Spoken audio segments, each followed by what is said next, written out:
Welcome back to another episode of Better Than I Found It, the podcast all things college golf. You're listening to Mike McGraw, the men's golf coach at Baylor University. Today's guest is Wake Forest men's golf coach, Jerry Haas. Jerry is from a great golf family. In fact, one of the best golf families I've ever known. His uncle, Bob Golby, won the Masters. Obviously, his brother, Jay, had an incredible career on the PGA Tour and Champions Tour. And his nephew, Bill, has obviously been a great player as well. So he comes from a great family, and Jerry was a great player himself. So we're going to talk about his career as a player, his career at Wake Forest, and then all about his coaching there at Wake Forest the last 25 years. I think Jerry's a very interesting guy, great storyteller, and just a really good guy in the game of golf. So I hope you enjoy the listening.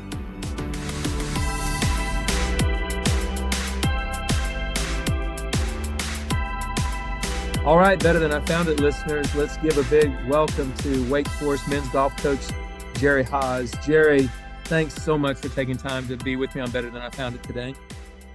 Coach McGraw, you're the best. I was very honored that you called me and asked me to do this, and look forward to talking about the golf, professional, college, anything doing with it. It's a great sport. Is that you are totally right about that, but you've always been one of my favorite college coaches. I think you're an incredibly interesting guy. You are, but also you come from a playing background to begin with, which is intriguing to me. How there's a big flip going from being a player to a coach, and it's different. And so we'll talk about that in a bit, but let's start by just talking about your current team. I know you guys are ranked 35th in the country in golf stat right now. And just tell me what you've got remaining. Where's the ACC championship? Tell me about your team. We have got Floridian coming up next week, which is always a great event, strong field. And after that, we go to Calusa Pines down in Naples. Then we have a little bit of a break. And then our ACC this year, we've started a rotation, and it'll be at the Country Club in North Carolina on the Dogwood course. So really good golf course. You should have the top teams should make the match play there. It's a field separator. It's a really good golf course right in front of you. So we've got 3 events left. We need to improve a little bit. We had a slow fall, and we played much better this spring. And the guys know it. We're a little bit below the 500 rule. So we need to have a nice finish here towards the end. And I feel like we will. They're working extremely hard at it. And some of my better players are starting to play well again, which always helps. Well, you've got a great team. And a lot of people are conflicted about that 500 rule. And I'm not talking about whether it should exist or not. I'm talking about when your team is in danger. Last year we missed at Baylor. It was the first time I've ever missed a regional in my whole career. It was very early in the second semester where we kind of realized we were behind the 8 ball and it wasn't going to happen. And I didn't pay too close of attention to it, but it's obvious you've already talked with your players about it. Describe that a little bit. Well, I just explained to them that, hey, as a coach here at Wake Forest and Coach Aaron O'Callahan, the associate head coach, it's our job to get to regionals and give you guys the best opportunity. That being said, I don't want to underschedule. I don't want to run away from good competition. It's such a fine line. You look at a lot of teams will play an event that's got 24 teams or something that's pretty weak, and you can kind of build your over 500 in 1 week right there. But we didn't play very well in the fall, quite frankly. So they knew it, and we talked about it before we left here for the break. And we said, guys, we're behind, and they kind of think, oh well, yeah, it's no big deal. We'll pick that up. But you need to play well. Every shot saved. If you can move up 3 spots the last day from 5th to 2nd or 8th to 5th, that makes a huge difference throughout the year. So if you want to be any good at this game, if you want to move on to the next level, if you want to be successful in life, you need a little pressure. You need to know what you're up against, and not just like, oh, I didn't know what was going on. They're well aware of it, and they're treating it in a professional manner, and they're working very hard at it. So I applaud you for 2 things. One, for not hiding from it. I think that's good that they know it. Life's about competition. You're going to be competing at something the rest of your life. But number 2, you didn't dumb down your schedule. You still have a really, really good schedule. And I think that speaks to your players. You believe in them and trust them enough to keep that schedule. Now, I realize it's possible to overschedule.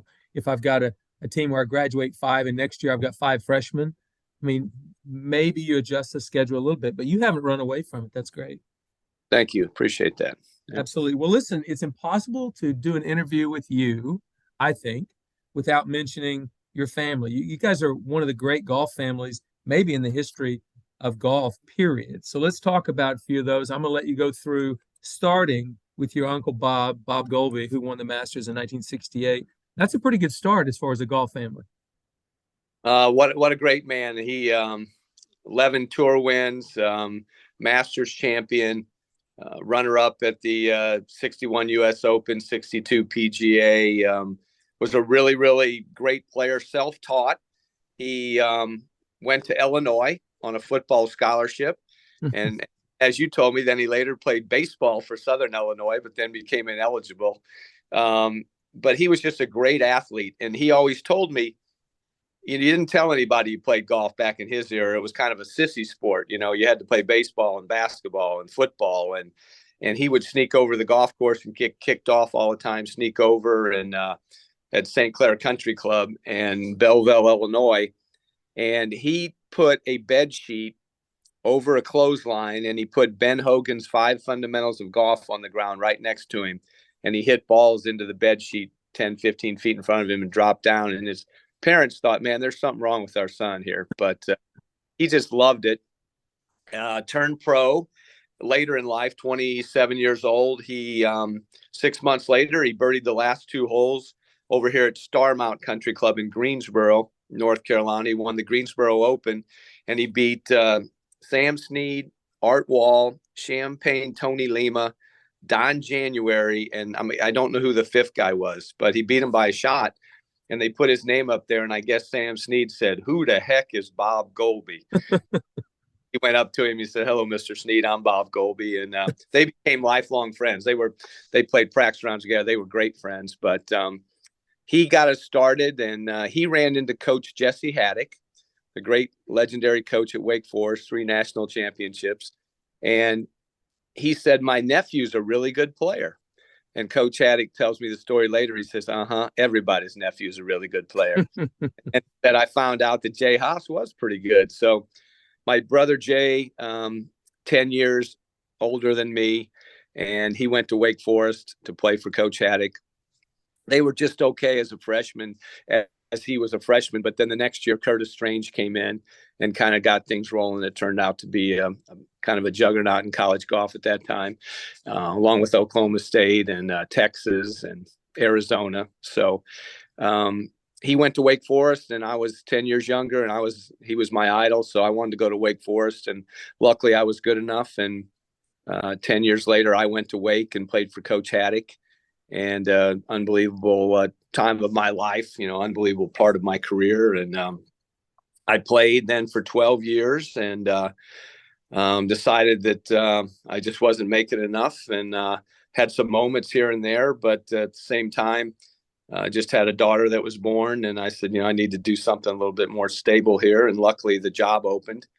I talked to Ron Wellman, who was the athletic director at that time. And I said, look, I've never coached, but I'm not here to be your basketball coach or your football coach, but I do know golf. I do know what golf is all about. I've seen my brother play at a high level. I've worked with my uncle Bob, because at that point in time, my brother Jay was a pro. In those formative years of 14, 15, 16, 17, my uncle was still around, and he was my teacher basically all my life. And he taught me some great things about the game. And so as moving forward, I love to give back. He gave me so much time. It was unbelievable how much we would weed eat the yard or cut the grass. And then he'd say, come on, let's go play a few. And he always was sharing.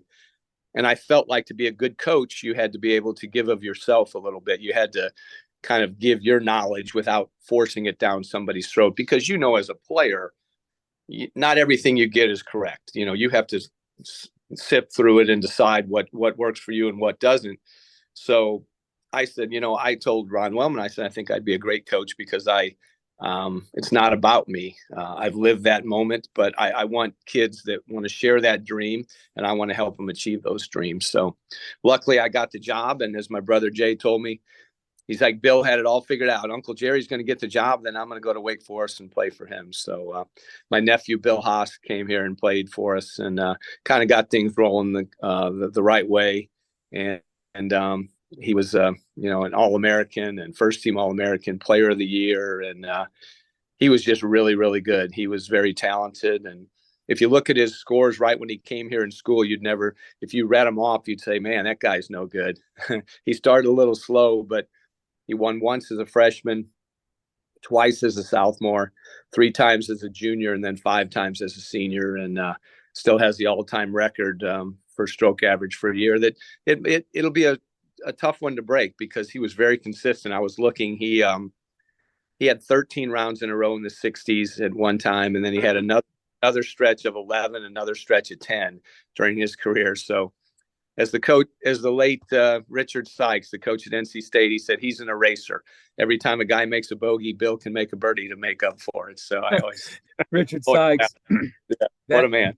What a man, Richard Sykes. Well, Yeah. So that's your Uncle Bob, your brother, Jay, your nephew, Bill. You had another nephew, Jay Haas Jr., who played at Augusta State, and your brother-in-law, Dillard Pruitt, who played the PGA Tour. I mean, this is a golf family.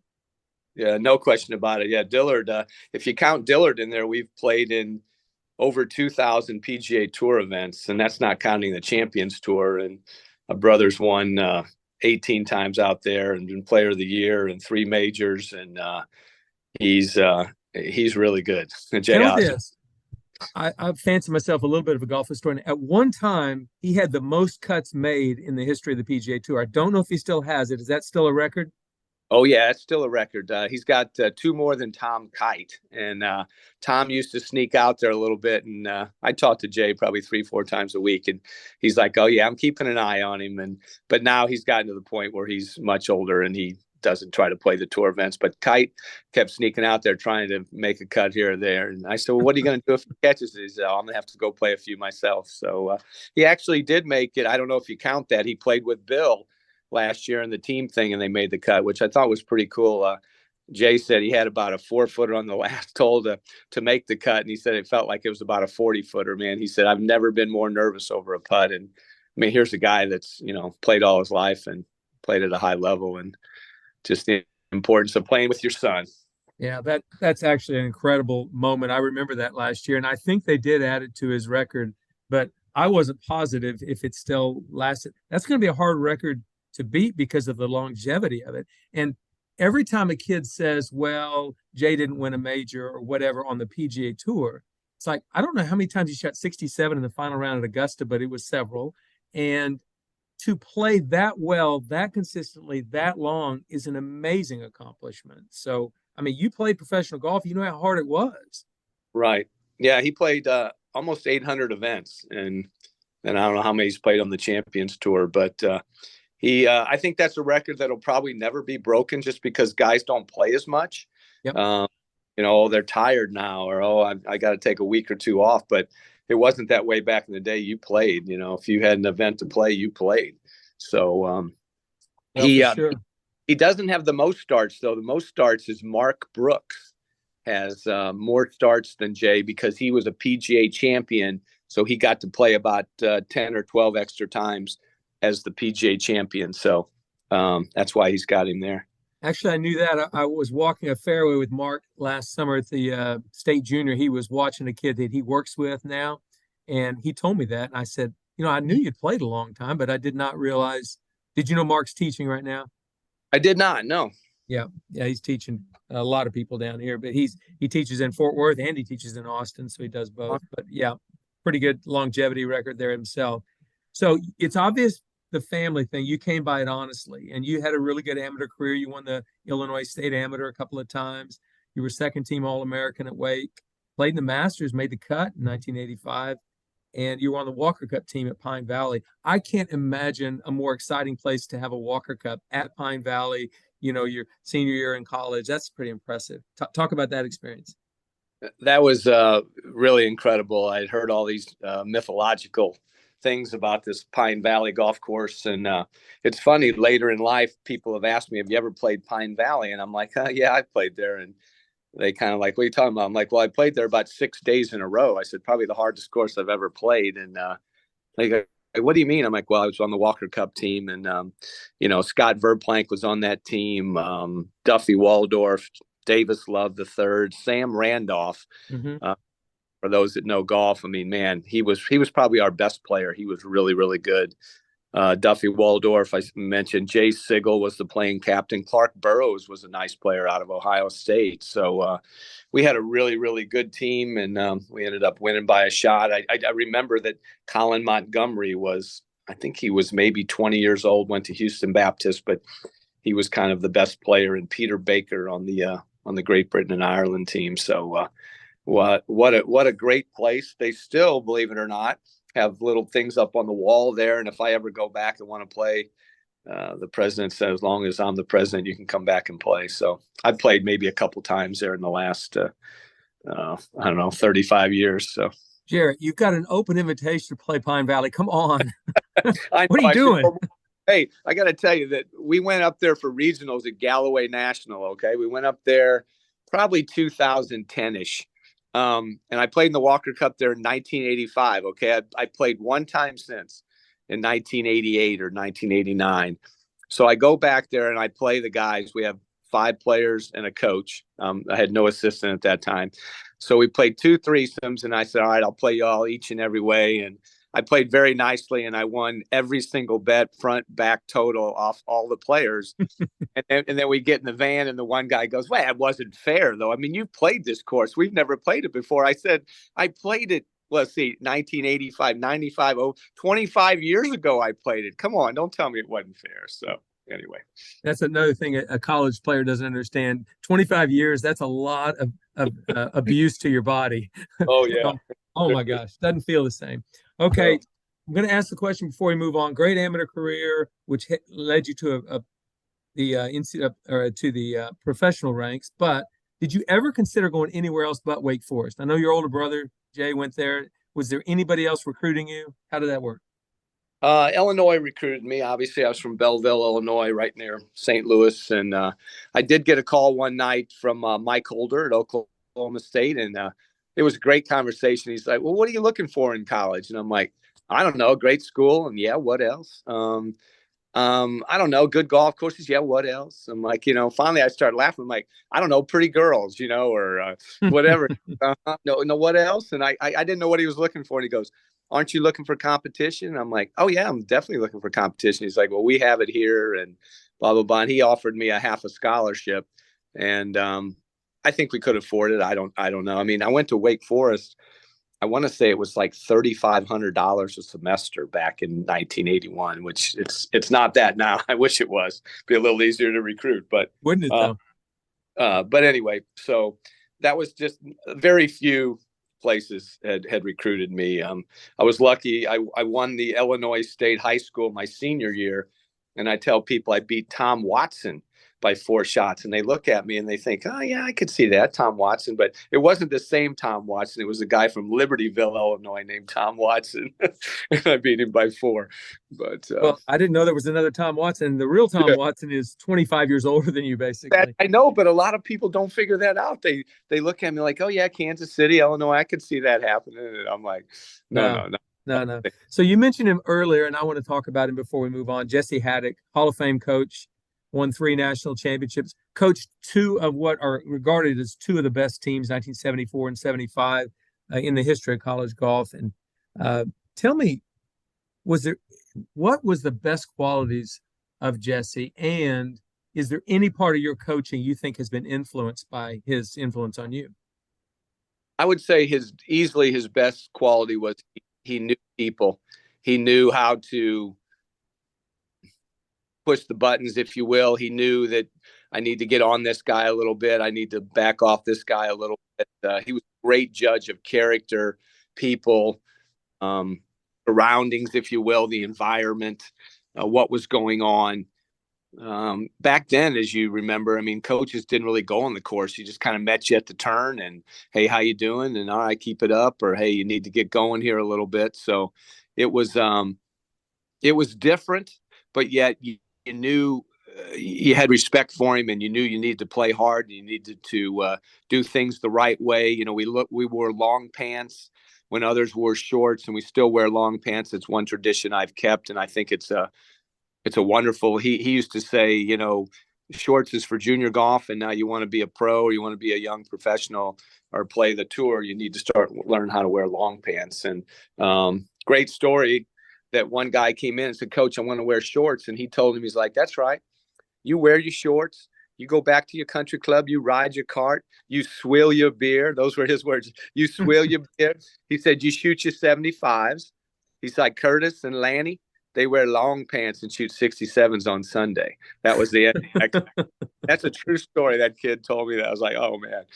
But he just was really great. And I guess one of the things that, I had a lot of lunches, and he was still around Winston-Salem when I first took the job, and he would come by and stuff. He was very intense, man. He was very, very, very devoted to Wake Forest and the job and the profession. And he was very competitive, which I think I get that as well. I want to have a chance. I know how golf works. You know how golf works. You might have the best team and you don't win, or just because you have a bad day or whatever, but you want to have that chance. And when you roll off campus, which is the best part for me, is rolling off campus and heading to a tournament and saying, all right, let's see what we got here. Let's see where we're at. Let's see how these kids have developed. And that's the best part of coaching by far. And that's something that he really instilled in me, and the fact that, the behind the scenes is great, but it's the competition. It's the getting out there with the players. That's the best part.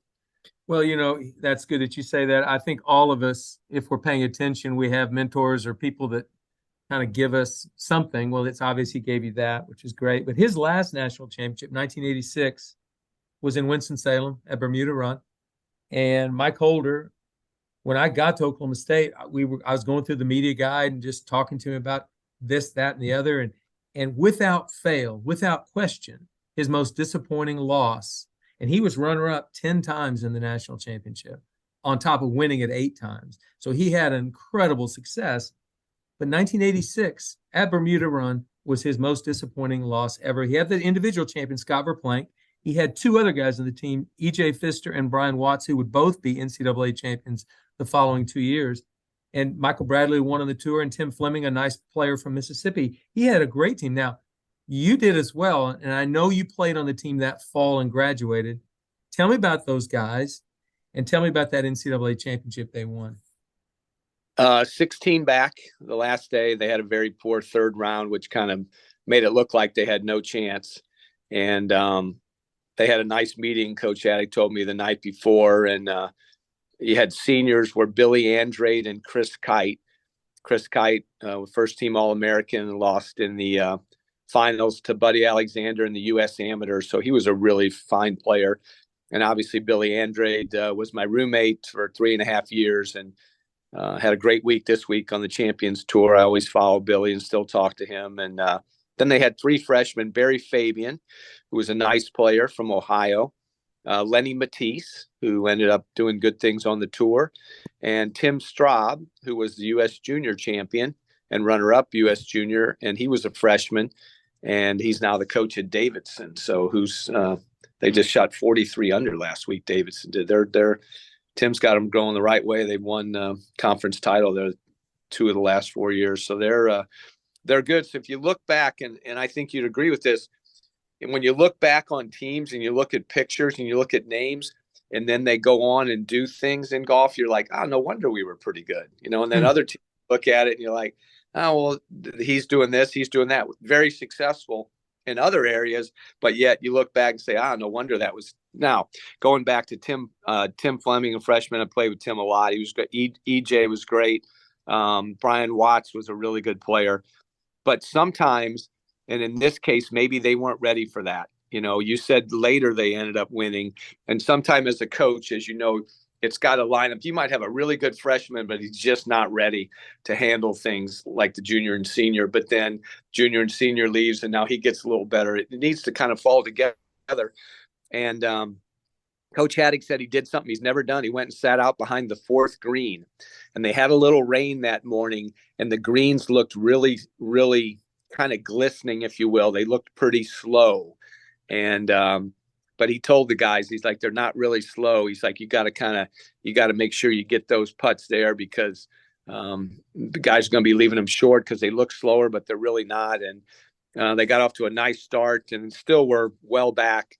And then Chris Kite shot 30 on the backside, hold a shot on 13. Tim Straub made 2 birdies at the end to shoot 74, actually, but made birdie on 16 and 17, par 18. Billy Andre shot 69, 66 for Chris Kite, and a 69 for Lenny Matisse. So it was just kind of, it all came together the last 9, and Oklahoma State was maybe reeling a little bit, and they ended up winning by 4. So it really stinks as a coach, as we know, when the wheels start coming off. You can't get a 20-second timeout, or you can't pull a guy out and put somebody else in. It's what you got out there, and you better hope they hang on. Yeah, and that's where you hope the preparation you've done kind of does the job. And in that case, it was meant to be. Wake Forest was going to win the title that day, and obviously both teams had players that went on to do great things in the game. So you play a 12-year career. Everybody knows about the Battlefield promotion from the either Hogan Tour, Web.com, Nationwide, whatever you want to call it, Korn Ferry now. When you win 3 times, there was a Battlefield promotion, but it was not there when you were playing. But you kind of were the precursor to that. Talk about the 1994 season when you won 3 times. Well, I was playing, I'd played 90, 91 on the tour and a little bit of 92, and then didn't putt very well and just kind of lost my card and played here or there. In 94, I didn't have any status, and so I started to try to Monday qualifier, and I think I missed the first 7. And then I finally got in, and I finished 4th, and then I finished 6th or something. And then anyway, I started playing a little better, started getting some status. Then all of a sudden, my putter was bad. I missed 11 cuts in a row. Middle of August, $2,200 I'd made all year. And obviously spent way more than that. I didn't have a sponsor. I was, paying my own way and newly married, and like, oh man, this is not going very well. And I was staying in private housing in Springfield, Missouri. And there was a Golf Digest magazine there. So I started looking at it, and there was an article in there by Bernhard Langer, Putt Like Me. I had the yips or whatever. So he had a longer putter, and it went up his arm, and then he clamped it, the Bernhard style. And I'm like, well, it can't be any worse. So I go to the course the next day, and I see Cricket Mush. And he was the ping rep and great college coach. I mean, man, that's been around golf. And I said, Cricket, here's what I want to do. So he lengthened a putter for me, and I stuck it up my arm, and I went out there on the putting green, and man, 30-footer, made it, 35-footer, 20-footer, 6-footer. I mean, I'm just making putts all over the place. I'm like, well, it can't be any worse. So I go out there and I shoot 65 the first day, 69 the second day, maybe in 3rd place. And I make the cut. I'm like, all right, I finally made a cut. So I call my brother up. There's 4 cell phones. I call him up, and I said, hey, I made the cut. And he says, well, what's going to win? I'm like, oh, I don't know, probably like 20 under. He's like, well, I don't know why you're so happy. You still got 10 more to go. And I'm like, man, what a jerk. I finally made a cut. 3 months, and now he's telling me that, but he was right, So anyway, I played nice the 3rd day. I shoot 69, and a little side story. I get on the tee the last day, and I'm playing with David Duval. It was like his 2nd event maybe, and this guy's really good, just coming out of Georgia Tech. And I've got a black Titleist 4 with a gold dot on it. Well, at that time, a yellow dot with the Sharpie for Wake Forest, black and yellow. And I always played the number of the day. And he gets on the tee, and he's got a Titleist 2 with a yellow dot for Georgia Tech, black and yellow. And he says to me, he goes, you need to change. And I looked at my ball. I'm like, well, why do I need to change? He goes, I'm the only one marked with the yellow dot. And I said, how old are you? And he's like, I'm 23. And I said, well, I'm 31, and I've been doing it 8 years longer than you, and I'm not changing. And I said, hi. A true story. I said, we never spoke the whole day. And I said, besides, I've got a 4 and you got a 2. And anyway, I chip in on the first hole to tie him. Anyway, we battled the whole day, and I end up making about a 12-footer on the last hole for birdie to beat Frank Connor by 1. Frank Connor's across the pond there on the putting green, and I all I could think of over it was, man, I could use the cash, and I hit a beautiful putt and made it. And so I ended up winning there, and then I beat Duval again later in the year at Tri-Cities, about a month and a half later. And then I beat Woody Austin the next week at Sonoma County. So I won 3 times in 2 months. I think I was 122 under par for those 2 months of golf, and I won 3 times. I went from 160th on the money list to 9th. So now I got to go to the Tour Championship, and like a like a fool, I look at all the money. So if a guy's 38th on the money list and he wins it's 50 grand on top at that time. If he wins the money that he can't pass me, so basically it came down to the guys 10 through 17. If any of them got the big money, I would be bumped out. So I play the third day with Sonny Skinner, and he's in 10th. And I have a really nice day. I shoot 67 and he shoots 82. So I'm like, all right, I think I shook him. I'm up there's no way I can give up 15 more tomorrow. But I got Sonny. Yeah, big Sonny. I got him. So I'm like, all right, he's not going to pass me. So I start looking at the thing, and I'm like, the only possible way I cannot get in the top 10 is if Lee Rinker wins and Emlyn Aubrey finishes second. And that's the only combination. It can't be a tie, can't be whatever. And what do you know, Mike, on the 71st green, I look over. Now, they've been there all day, 4th, 6th, 3rd, but not 1st and 2nd. And I look over on the 71st green, and they got the manual thing, and he's moving people around. Lee Rinker on top, Emlyn Aubrey second. I four-putted from 15 feet. I thought I would probably throw up on the 17th green, and I'm like, this is not happening. I make double bogey. And so now I look out and I see Lee Rinker last hole at Pumpkin Ridge there on the other course with the water right. Good hole, straightaway par 4. And I see him putting from about 8 feet. And I say to the cameraman there, what is he putting for? He said, I think he's putting for bogey. And I'm thinking to myself, man, miss it, miss it. And I'm watching from 440 yards away, and he misses. So I'm thinking he's not going to win. And then I see Emlyn Aubrey in the middle of the fairway, and he kind of hits it on the green. But I found out later he had already chipped out of the weeds to there. So anyway, I toe hook it in the left rough up there, get it on 3-putt again, double finish like 8th. But it really didn't matter at that time how much money I was going to make. They were going to pass me if they finished 1-2.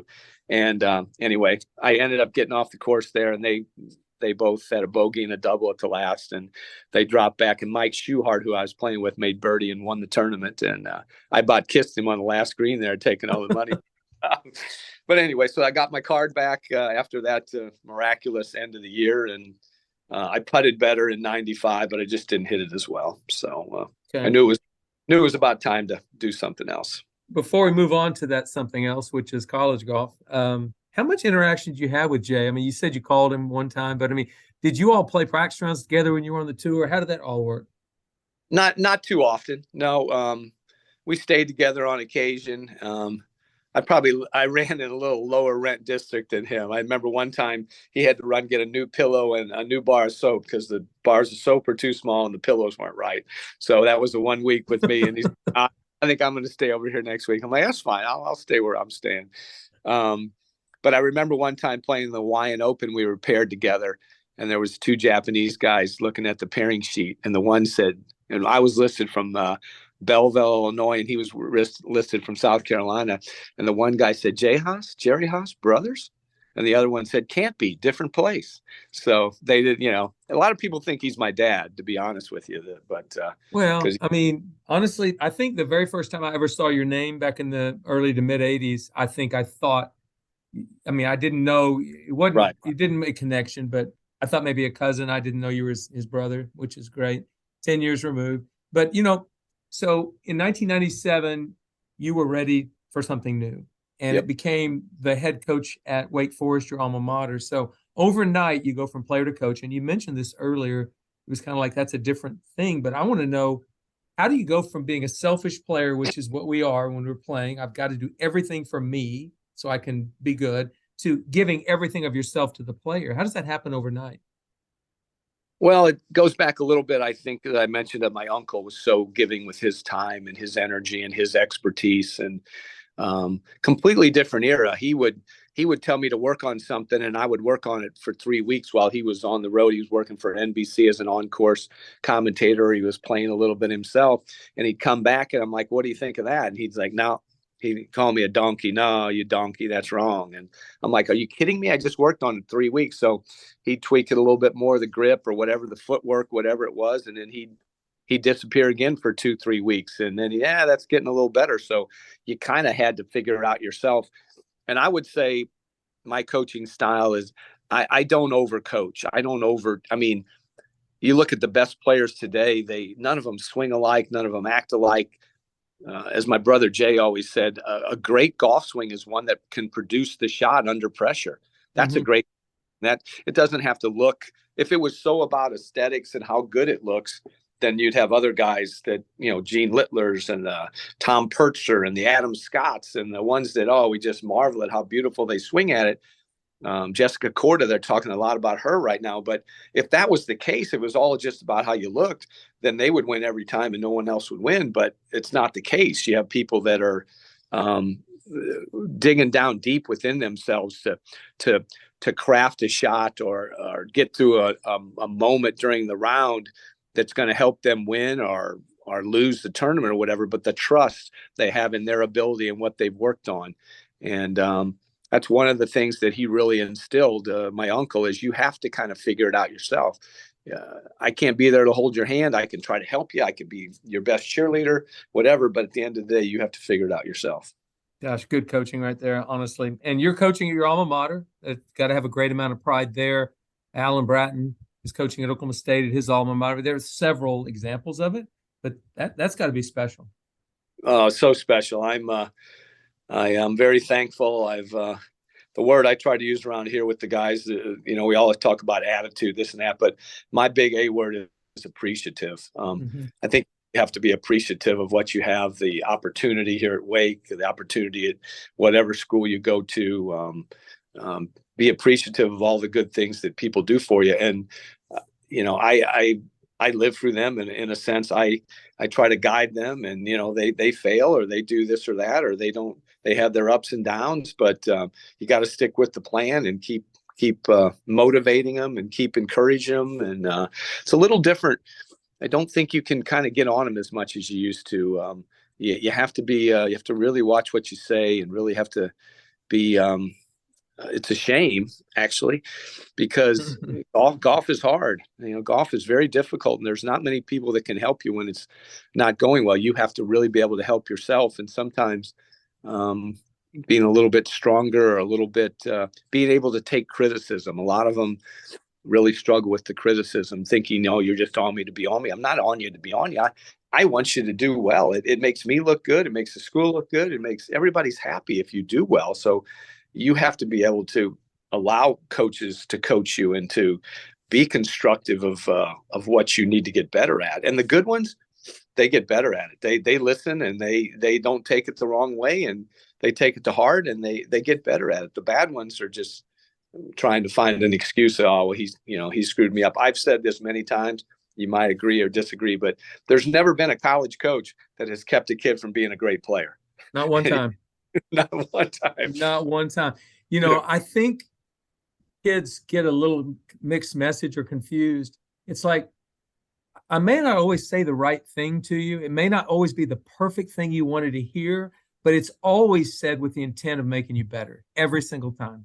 And so if you have that attitude, it might be uncomfortable.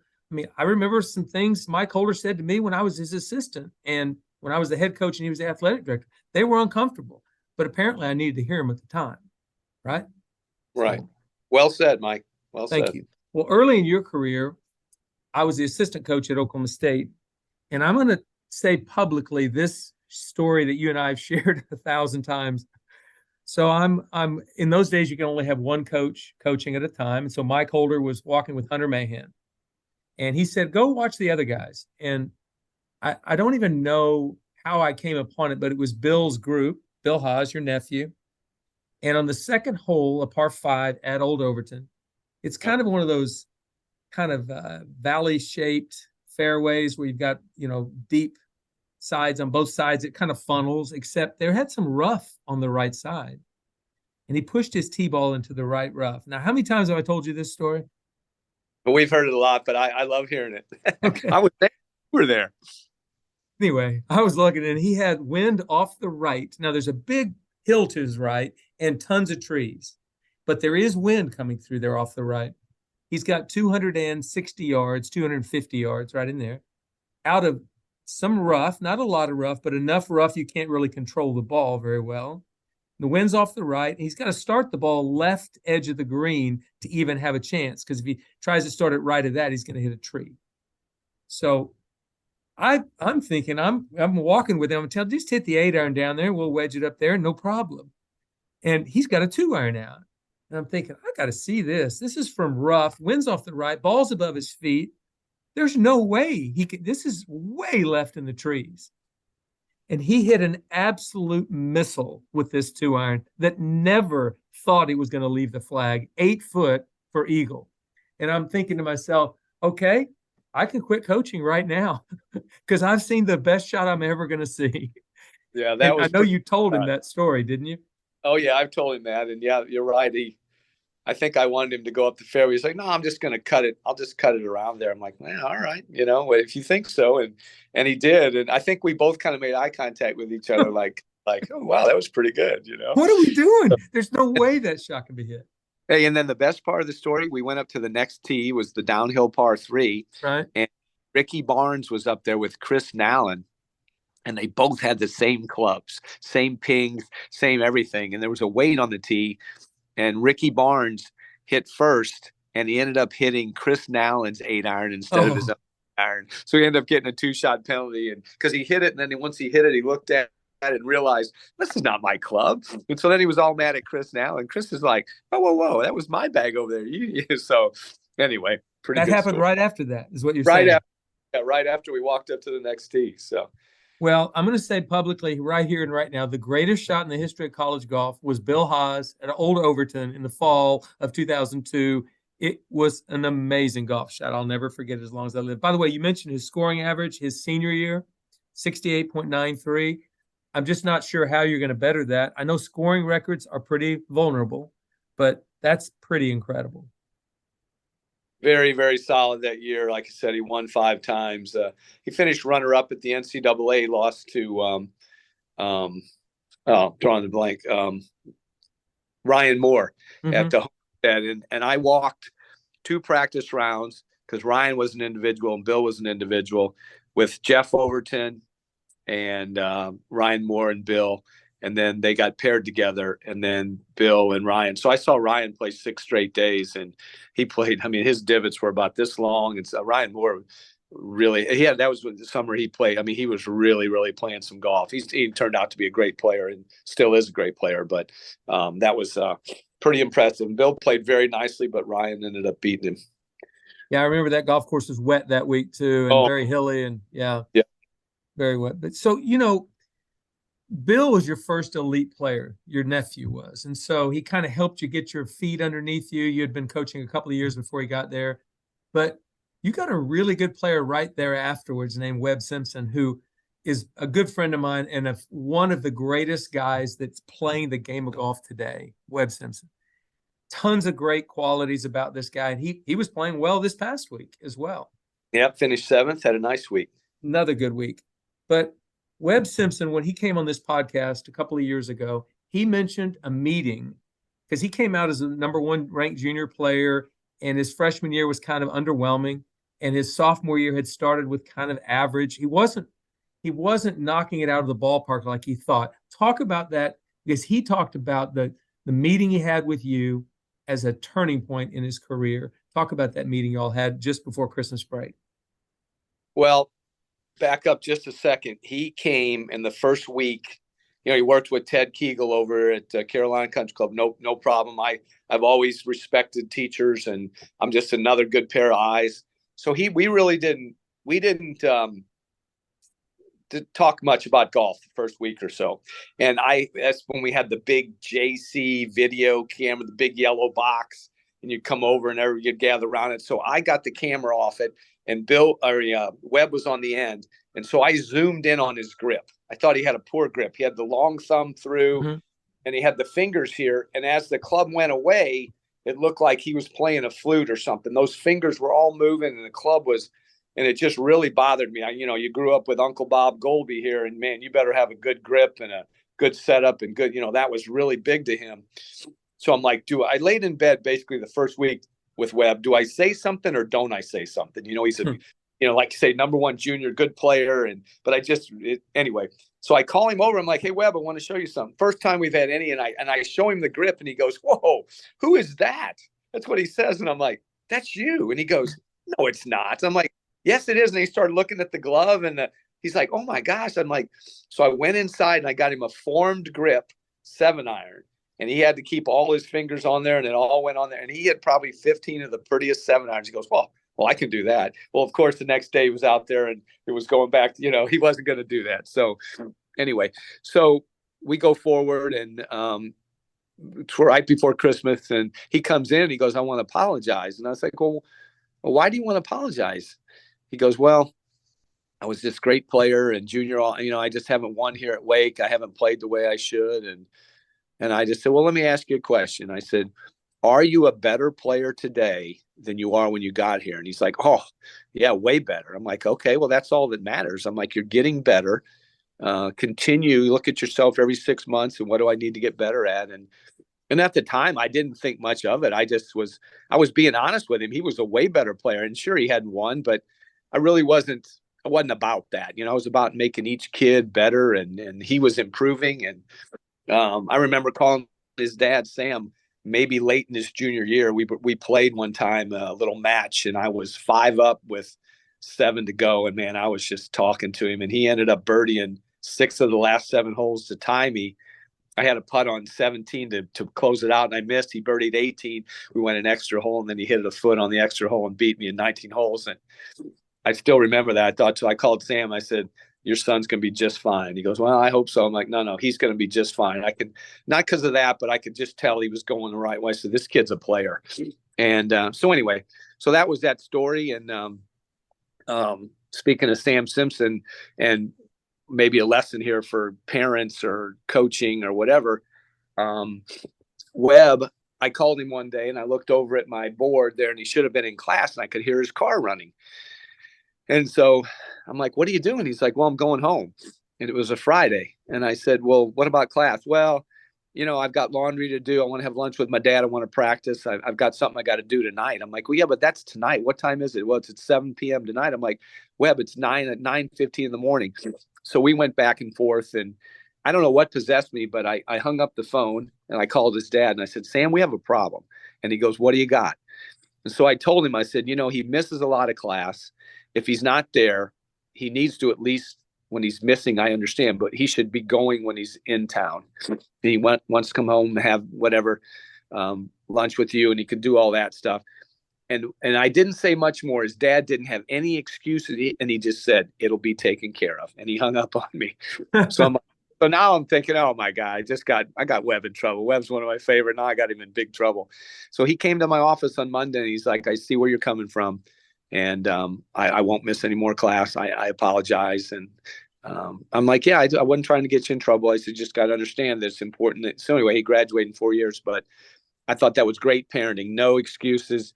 Sam was not happy with him. He said it'll be taken care of. And I mean, Webb was, as you know, is a fantastic person. Great kid. I think that story doesn't surprise me one bit because Webb is the kind of guy had good parents and that held him accountable to the things, but also say it's to his credit that he came in and he wasn't entitled. He had come on an Arnold Palmer scholarship. He had gotten there and hadn't performed what he thought was earning that scholarship. He came in to apologize to you and you had no idea at the time, but the small words you said was, are you better? Are you better than you were? Yes, sir, I am. Well, that's all I can ask. I'm not asking any more of you. And that conversation changed his career. I think it changed his career. It took off all the pressure of like, I have to play a certain way. No, you just need to get better. That's all. Keep getting better. Really good. I love that story. 42 million. How about that? Say it again. 42 million he's made or something that. Just 42 million. Yeah. What a career. Oh, what a great career. And just a great guy. He's a perfect example. You can be a really good person and a great player. They're not mutually exclusive. You can do both. Right. Let's talk about a couple of more elite players you've coached recently. Will Zalatoris and Cameron Young. I think everybody in the world of golf knows what they've accomplished over the last few years. So we won't have to go through all that. They're 2 up-and-coming stars. They're great players, going to be playing pro golf for a long, long time. One, how in the world did you get Will Zalatoris out of Dallas all the way to North Carolina? And two, what are the best qualities of both those two players, and why are they going to be successful? Well, Will, 5 times he played in the U.S. Junior, just a really, really great ball striker. And as we know in the recruiting, it's sometimes timing. And when that time was coming, he was not playing very well. He was really struggling on the greens. And I went and watched him at the Western Junior, which was actually played at Florida Golf Club, or the Golf Club of Florida. Great course, by the way. I was there. Yeah. What a course. Never heard of it. And he shot 77, 78 maybe. And I watched him, and man, poor kid couldn't make it from a foot hardly. And I remember leaving, and I hear Coach Haas, and I'm kind of looking around, and this kid comes running off the patio there where they were having lunch. And, I'm looking around like, oh man, probably not supposed to be talking to this kid. And it was Will. And he just said, hey, I really want to thank you for coming and watching me play. And I'm like, hey, hang in there. You'll be all right.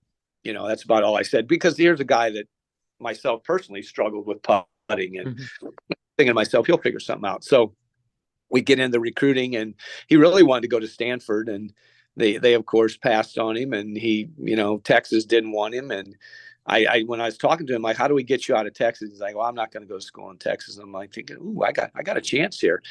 So I offered him the AP scholarship, the Arnold Palmer scholarship. And I think I called the AP scholarship. So he tells his dad, I think Coach Haas offered me an academic scholarship, the AP.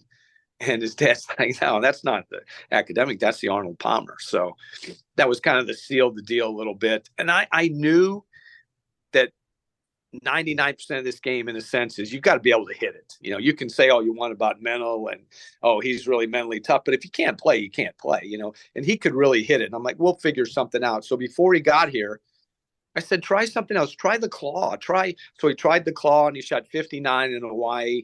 And then he won the Texas State Junior.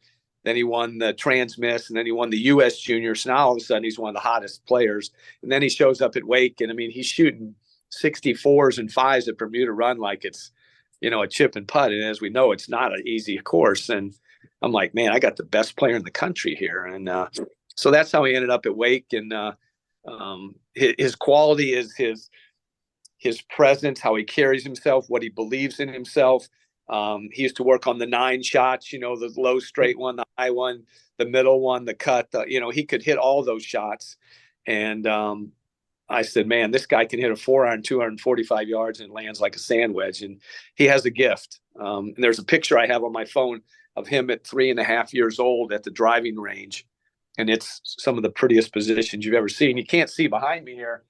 I got one of Jerry Haas here when he's about 13 with Uncle Bob in the background. And it looks just like Justin Thomas. It's unbelievable. The toes up and the hips are open, and man, just beautiful position. But so anyway, you could really tell from Will that, this kid can play. Now, did he struggle with his putting? Sure. He tried this and that. We used to make him run off the putting green back here and then run back. And, he'd be all out of breath trying to control his emotions and nerves, and then he'd putt or whatever. I'm like, all right, run it, But he was such a thin kid. I'm like, this kid's going to weigh 120 pounds if I keep making him run. But he got better and better and better. And the one thing I always said to him was, you need to give. The more you give of yourself, Will, the better player you'll become. Meaning, as a teammate, you shoot the best score, but, maybe Mike played great today. Maybe Jerry played great. Talk to them about their round, get to know them a little bit better, make them feel opposed to when Mike starts on the first hole about what he did, then all of a sudden you take over. Well, in the first hole I did, you got to give the more. And I think you've seen that with him. He's gotten a little bit more comfortable in who he is. He had the team out to Dallas National when we played there this fall. And he wasn't playing at the time because of his back, but could not have been a better host.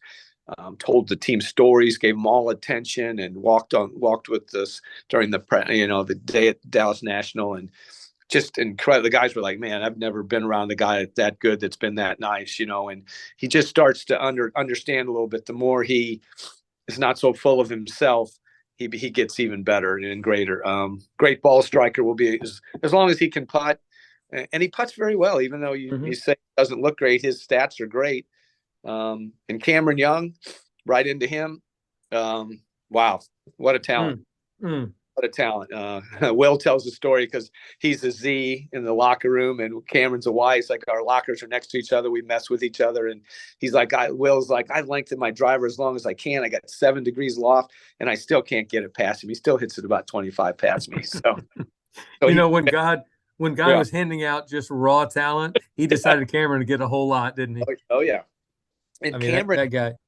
Cameron won twice as a freshman, comes in my office that fall. He's got a list of 9 things he's written out of what he wants to change with his swing. So I was like, well, we could change them and they might look better, but are they really better? So I call his dad that night, his teacher, Dave Young, and I tell him, and Dave's very soft spoken. He's like, well, that's why I sent him there. You guys figure it out. And I'm like, that's what he said. And I said, I understand that, but out of respect for you. And he's like, hey, I had an outing today. I'm tired. You guys figure it out. So I thought, wow. Now there was a dad that obviously taught his son, but knew that at the end of the day, if Cameron's going to be any good, as if any player is going to be any good, they kind of have to figure it out for themselves. They have to figure out what works and doesn't work. So, and then all of a sudden he played. He was a nice player, but he was, if it was a dog leg left, Mike, he was in the left trees. Mm-hmm. If it was a dog leg right, he could never kind of play it the way he was always going to try to hit the miracle shot and the best shot. And just because he could probably. And he got a little better at that. And then he got some status and always felt if he could get out there, he'd be really good. And the tour courses are made for him where you got to kind of hit it. And I thought, oh man, if he gets out there, he'll do great. And he spent last year at the Floridian, he came over, he just had a baby and hadn't been home. And he got home that night before and he came over and we had a practice round at maybe 1:00 and he stayed over there from 1 till 6. And I kept telling him, hey man, go home. And he's like, nah, I'm really enjoying this. He's telling the guys, wait, remember, because this is only like a year or two removed from him playing there. Hey, the pin will be here. And, just a wonderful human being and so appreciative of Wake Forest. He was a hockey player. He's kind of got the big, strong legs and butt, and which is important in the golf swing, and putts well. Doesn't seem like he's the lights are too bright or the stage is too big, and he's definitely, I've kind of found this through the years, he's kind of a mumbler in the fact that good players kind of mumble to themselves like, oh yeah, I can't believe how did I miss that? They kind of mumble to themselves to keep going, opposed to where others will get too emotional or too whatever, but he expects a lot of himself, which is great. And he's been unbelievable since he's graduated. And a couple of things that occurred to me there. One, coaches need to invite their former players back so they can speak into the lives of their current players about how important the experience was being at school. That's awesome. And it gives them an opportunity to give back. And number two, if the kids could only understand that's not that far away from me, if I'll work, if I'll do it, that's where I want to be too. It's a really, really powerful thing, I think. Earlier, you mentioned that your favorite aspect of coaching was what you had learned from Coach Haddock, which was the competition. I mean, let's get them ready to go play the competition, and you love that. I still do too. We don't go for another couple of weeks, and we play at the Aggie Invitational in College Station. I mean, I'm excited about that, and we both are. We both love that experience. But if I made you the commissioner of college golf, I mean, you're a czar for a day of college golf. What are you going to, that's because you've already told me what your favorite aspect of it is. What would be something you would change on day one? Well, and it may be in all sports, but I would change this transfer rule.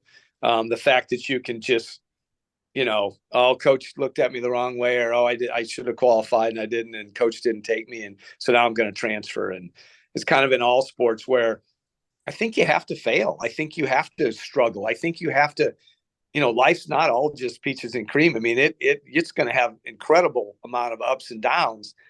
And there is no better sport than ours that we coach in golf that mimics life, in my opinion. I mean, there's a moment every time you play that you have to make a decision. There's just so much you've got to balance. You got to be accountable. You got to do this. You got to be that. Just like being a parent, just like being a relationship, whatever it is. And they run from it. If any little adversity, they run from it. I think back to when I played. I called my parents once a month from a house phone in the hall. and just to let them know basically I was alive, and I'm sure they knew I was fine, but now it's just, I mean, it's, anytime goes something wrong, you call the parents, so you text somebody, or there's always somebody there to make you feel better, opposed to, okay, how do I figure this out? How do I use my teammates? How do I ask my coach? How do I got a friend? How do I kind of work through this to make me better at it? So I would definitely change the fact that they can just, I mean, there's a ton in the portal in every sport. And I think, if not off the subject here a little bit, but the blue bloods, like the Kentuckys and the Dukes, they're going to have a hard time because they get the 18-year-olds and they get the best. But now you're going to go play against a team that's got 3 pretty good players, but all of a sudden we bring in a 22 and a 23-year-old that are 4th and 5th year guys that transfer in. They're better than those 18-year-olds. That's a big difference in any sport. They're tougher, they're mentally better, they're calmer, they're whatever. So the transfer rule, make them sit out like they used to. That way they'll make a decision where they want to go and they'll live. Now, if the coach leaves or there's something circumstances, then obviously you could let them out of that. But once they make the commitment, then come on, let's play. I'm with you. And also, if a player has a conflict with you, the coach, part of really kind of growing up and becoming an adult is to have conflict resolution. Like, Coach Haas, I don't like the way you do this. Okay, well, let's talk about this. Maybe we can figure this out. And if the two of you can't come to an agreement, then maybe he puts his name in a portal and he moves on. But right now we're just saying he didn't even have to come talk to you. He just puts his name in the portal and he's gone. It's like, we can do better than that as far as training our kids and getting them ready. So if you were czar, I'd vote for you. Can you vote for a czar? Yeah. Okay. The czar of the telestrator, right? Exactly. Mike McGraw. That's exactly it. Okay, so you mentioned a piece of advice you got earlier from Jesse Haddock, but as far as your 25 years in coaching, what's the best piece of advice another coach gave you that you think, wow, I'm glad he said that? I would say he told me, it was actually Dwayne Knight. He said, don't leave your best team at home. And I think what he meant by that is you can have your qualifying, you can have this and that, and you got to have that for your team chemistry a little bit. At the end of the day, Mike, we do the qualifier for about 2 or 3 guys at the end of the day, just to give them a chance because they're working hard or whatever. But we kind of know who our better players are, maybe 5 or 6 or 7 of them, and we can't just qualify them and leave the rest out. But I always tell them, hey, if you're one of my best players and you should be in the top 5, then you need to play well like it at the tournament. Or if we do qualify, you need to be up there. You need to win those qualifiers or be right there, or be up. Don't finish 6th and say, well, I beat this guy and I beat this guy last tournament and I finished 33rd, he finished 35th. And, I don't want to, I want guys that are winning qualifiers and playing. I always remember the name Andrew McGee was a great, and I think it was Greg Gross was maybe his coach, and he said that Andrew played every qualifier. He was a first team All-American and he won college events and he was a great pro, but he always wanted to play in the qualifier. He just would come back from the night before and like, let's play and he would play in the qualifiers and he won every qualifier. He just wanted to stay sharp. He wanted to play. He wanted the competition. He didn't go out the next day and say, oh, I'm tired. And because you have to learn how to play when you're tired. You have to learn when you don't learn how to play when you really don't want to play sometimes. Like, God, I just don't feel like playing today, but I got to. I have to produce a score. How do I do that? And it's tough, but sometimes you have to make decisions, and you don't want to leave your best team at home. Great advice, Dwayne Knight. I talked to JT Higgins a while back. Dwayne gave that same exact advice to JT, and I think to myself, if I'm hearing that now for the second time, it's pretty good advice. But I haven't always followed it.